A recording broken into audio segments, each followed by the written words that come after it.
Hey everyone, this is NHL News Report. So back in the video, we have some news here in the NHL. One thing we have in some couple of days here, so the board is loaded here, as we got a lot of news to talk about. Not as much as we're gonna have for the trade deadline or trades coming up, but we do have some speculation, some things coming up here, some injuries, waiver news, just news out in general about the trade deadline too. So more stuff to talk about. So let's get right into it. First off, a signing. I'm sure you already know about this one. The Boston Bruins have re-signed Pavel Zacha to a 4-year, $4.75 million deal. This is a good signing, knowing that the Bruins have overall played stellar this season, being one of the best teams, or I should say the best team in the NHL this year. Everyone has been unbelievable this year, so good for the Bruins there, and adding someone like Pavel Zacha or signing him to a $4.75 million deal, knowing the cap will move up, go up eventually, and sign him to 4 years is a good value, good term, good money. That's a good signing for the Boston Bruins, as they acquired him over the summer from New Jersey. So a good pickup there to keep him for some time. So there you go. All right, moving on to the Arizona Coyotes. The number one goalie, Vejemka, is on a trade block for the right price. Not because he hasn't played good or he has an expiring contract. No, he has 2 years, about $2.6 million, which the Coyotes say, all right, he's been playing great. He has actually kept the Coyotes afloat here some of the games, which has made it interesting. Though if the team needs goaltending and they get the right price for him, they get what they want, a prospect, a really good pick here, then they will look to moving him, but only if that's the thing. So if teams need goaltending, Arizona's got one. If you want to give up a really good prospect or a solid prospect, the Coyotes are looking, all right, we are a rebuilding team. We want to build to the future. Everything's about development. We don't care about our goalie right now. If we can get, he's playing really well. He's 26, great age, all that stuff. If we can get something good and sell high on him, then let's do it. Build to the future. That's all I care about. It's building to the future, making them a contender. That's all I care about. Not the guy they have right now who's playing great. They'd rather trade him, get something great back in return, and move on from that. So we'll see if they can get something for him.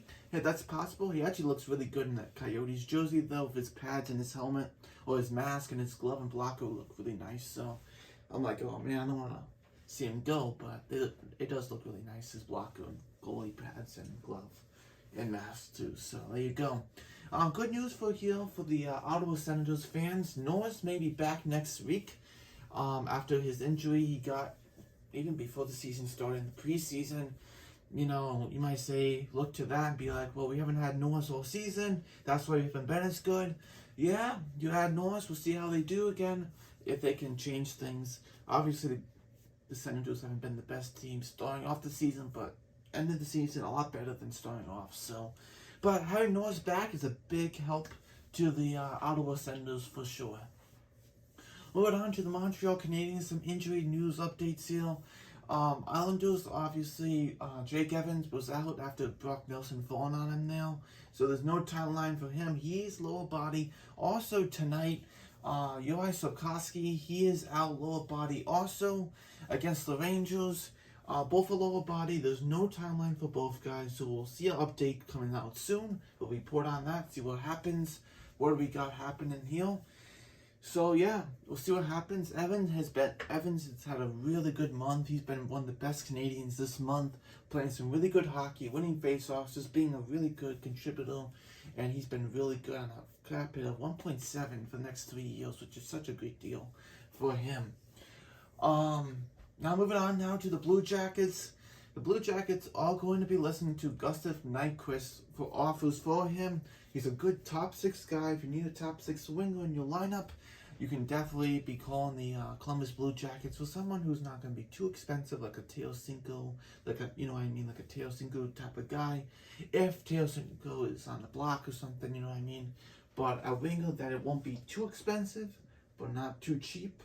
Our price will be about the mid-range of a guy who can give you some good goal scoring, and yeah, he will. If you're a really good team, top 9. If your team needs some more offense, top 6. So we'll see what happens there. You know, definitely a team will like Nyquist. He has a good shot. He does score. So there you go. It's just a good playmaker. A good player overall. Moving on to the Red Wings, we have Alex Nedeljkovic is on waivers. We see here. So Nedeljkovic has not played good all season long for the Red Wings. You know, Ville Husso's been the number one guy, and Nedeljkovic just hasn't been good here. Obviously, Nedeljkovic first was great with the Hurricanes, being one of the Calder finalists, and then he got traded to the Red Wings. Like, what are they doing there? But now they have Kochetkov, so Hurricanes are all set now, you know what I mean?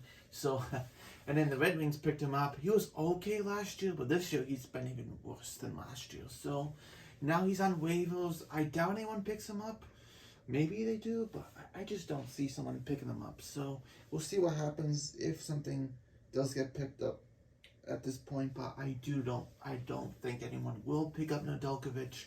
And maybe he needs some time in the Grand Rapids to see how he does. But yeah, things have not gone his way this year whatsoever. Moving on to the Canucks, always some Canucks news, not always the best news. But this one's interesting. Vic Tocchet is linked to the Canucks to be the next head coach of the Canucks here.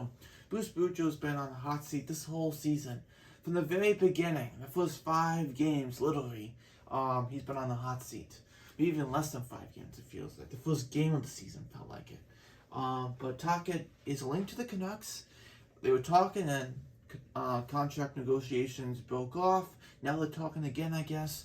So Elliot Friedman, the insider there, does think he will be going to Vancouver, but don't know when that's going to happen. So Bruce Boudreau, I think you know that time is going to end pretty soon for him, even though he hasn't been there too long. You know, end of last season, this year, haven't even finished this season, so there you go.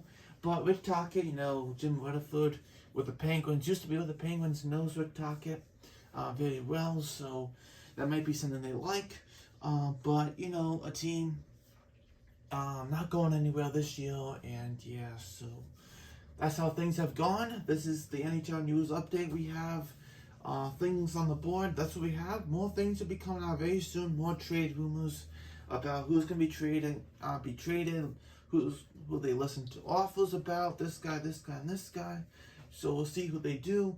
But very interesting here with Kirill Vejemka, who picks him up if that's something, you know, they get something good back, which honestly makes sense for the Coyotes. What they want to do is everything's about the future and not about the present. So we'll see what happens. Definitely, the Coyotes are building a nice prospect pool. The more prospects, obviously, you have and picks, the better the odds you get a really good player and a core player that could be there for a long time, hopefully in the desert. So, yeah, we'll see what happens as more things start to come about here. Yeah, we'll see you next video.